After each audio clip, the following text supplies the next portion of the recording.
Hey, what's up, y'all? Y'all already know who this is. This is Ron the freaking Don.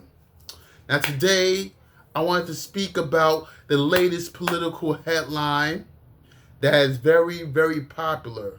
The latest achievement that President Trump was able to achieve this past weekend. He was able to do what no other U.S. president was able to achieve. And that was to broker a peace agreement between Hamas and Israel.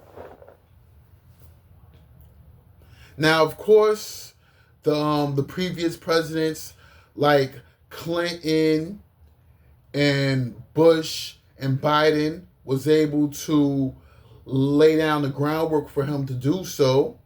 They was able to initiate, even though it's failed, even though their attempts has failed, they was able to initiate the peace agreement talks for Trump to be able to capitalize from. Okay? Now, reason why this is a big deal is because Israel, Hamas, Gaza has always had a long, Israel and Palestine has always had a long conflict since 1949 when Israel first gained its independence. Now, Israel was able to gain its independence from the UN and Britain, naming Israel as an independent state due to the growing population of Jews migrating to Israel, to that territory that belonged to Gaza prior, or Palestine prior. Now, of course, the Jews was placed there due to the incidents of World War II and Hitler and Germany. Due to everything that occurred with Hitler in Germany, the Jews migrated to Israel or Palestine due as a result of what occurred in Germany with Hitler. Okay, and from there, Israel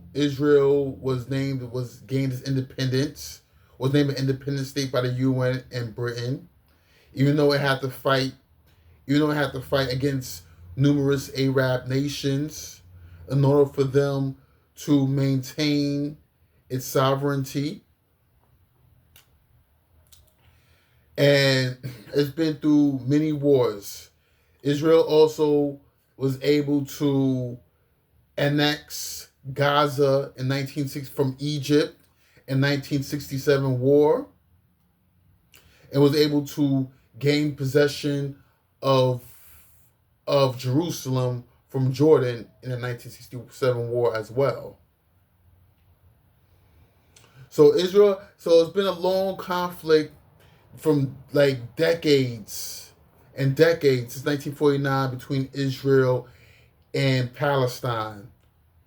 So for this president, for Trump to able to broker a peace deal between two conflicting nations, or from between one superpower and the Palestinians wanting to become its own nation, for him to broker up a peace deal between those two demographics, between those two conflicting entities, for him to achieve that is a very big deal, because Clinton wasn't able to do it. He tried, he made an attempt, but it failed. So has George W. Bush. He got Israel to withdraw its troops from Gaza, but all Israel did was all Israel did, along with Egypt, was able to throw a blockade along Gaza to prevent them from getting food, shelter, and other resources that resulted in the starvation of Gazans, of people in Gaza. And Biden was able to create a peace ceasefire, but nothing really came from it.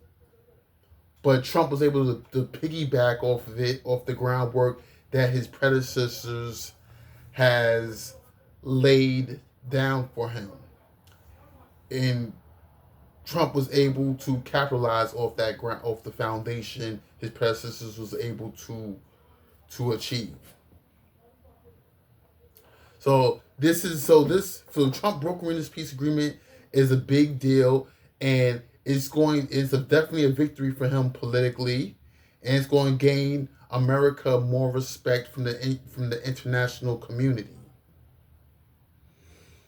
Okay, so yes, and a lot of leftists and Democrats, liberals has issue with this peace agreement. So of course, it's not the best agreement for the Palestinians. Of course, Israel. Their argument is Israel still benefits. Well, of course, Israel had to benefit from this deal, because that's the only way they was going to be able to agree to the peace agreement, is if they benefited from him. If they benefited from it.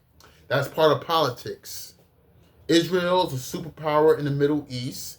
That's the United States' partner in the Middle East. They do a lot of the United States' dirty work in the Middle East. So of course, Israel had to benefit from it. So before, Israel had 80%, occupied 80% of the Gaza Strip. Now only occupies 60%.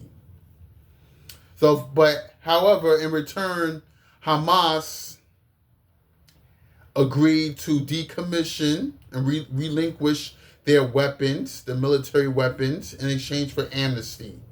And Hamas released over 20 American hostages, and Israel released 2,000 Palestinians in return. So this is the best thing. This is the best deal to a two-state solution. And this peace agreement is the potential groundwork for Palestine to become its own independent state. So this is the closest thing we have to a two-state solution. And Trump was able to broker that peace agreement. So like I said earlier, his predecessors laid down that groundwork for him, and he was able to capitalize off of it, which is smart. So again, Trump is politically savvy. He knows how to politically maneuver around people. He knows how to politically maneuver and gain the most from it. So now the Gaza Strip may end up turning into a tourist attraction that may result in the creation and the placement of Trump hotels and other American corporations that may get contracts to the Gaza Strip. And it's going to be governed by an international body, chaired by Trump himself, along with the assistance of Tony Blair, the former Prime Minister of the UK. But anyway, that's my 2 cents on the deal. That's my 2 cents on this issue. And you like this video, hit like, subscribe, leave a comment. And I will catch y'all in my next video. Peace.